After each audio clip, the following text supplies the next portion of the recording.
Living on the reservation, there is always talk of skinwalkers, even though as Navajos we're told not to discuss them. My family's a little different, as my grandfather would say. That's all a bunch of bull, because the more you're afraid of skinwalkers, the more they will dwell on your fears. So, my family discusses skinwalkers freely. This story is of my mother's, and as a filmmaker, I'm actually writing a short film on her experience because I find it most terrifying. My mother was around the age of 10 and lived with her grandparents in Nashchitti, New Mexico. If you've never heard of the place, it is pretty much a desert, with your neighbor's faint light in the distance being the closest. This was in the early 70s, and in that time electricity and running water for a lot of Navajos in that area was not possible. Their homes and Hogan's light source came from the fire stove or candles. Hogan's were traditional homes in the shape of an octagon covered with wood and mud. One evening, my great-grandmother and my mother were in the Hogan, as my great-grandfather was in the nearest town getting supplies. My mother was working on her homework with a candle on the desk, and my mother sat across from her at the other end of the Hogan knitting. The only sounds in that area are of that of insects lurking in the night, or their horses and cattle already huddled in their corrals. There were faint footsteps that could be heard approaching the Hogan. My great-grandmother immediately stopped knitting, trying to listen if she was hearing the sound correctly. My mother stopped and looked in my grandmother's direction as she too felt like something wasn't right. There was a knock at the door, and in Navajo, my grandmother was asking if that was her husband. But there was no response.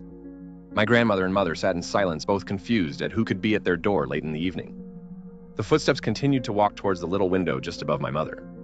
My grandmother looked in the direction of the window with horror in her eyes. She told my mother in Navajo to not look at the window. But my mother in her description is, once you tell someone not to do something, your ultimate reaction is to do it. My mother slowly moved her head in the direction of the window and could see a dark figure with white eyes staring at her. My mother immediately froze as my grandmother took the chance to walk towards the window, coming face to face with the figure to close the curtain. My mother lunged at my grandmother, holding her, knowing this night would be the first time she'd experienced true terror.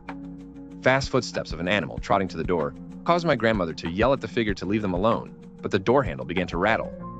My mother began to cry when the beating of the door seemed as if the figure was going to break in. However, it stopped. There were sounds above the Hogan, as if a dog had somehow gotten on top, as the many footsteps didn't sound like that of a human. However, the footsteps came to a halt, as a truck could be heard entering the area. My mother had a sense of relief that it was her grandfather that had finally come home. He got out of his truck and approached the front door. My grandmother already had a sense it was him, as she unlocked it for him, crying at what they had just experienced. She told him everything, and my grandfather, that has no fear, looked for his shotgun and approached the hills next to their home. My mother said he was yelling in Navajo, telling the figure to approach him and to stop being scared, lurking around in the night. My mother, from that day forward, continued to have many other experiences. I hope to finally finish my short film on this story for you all to see.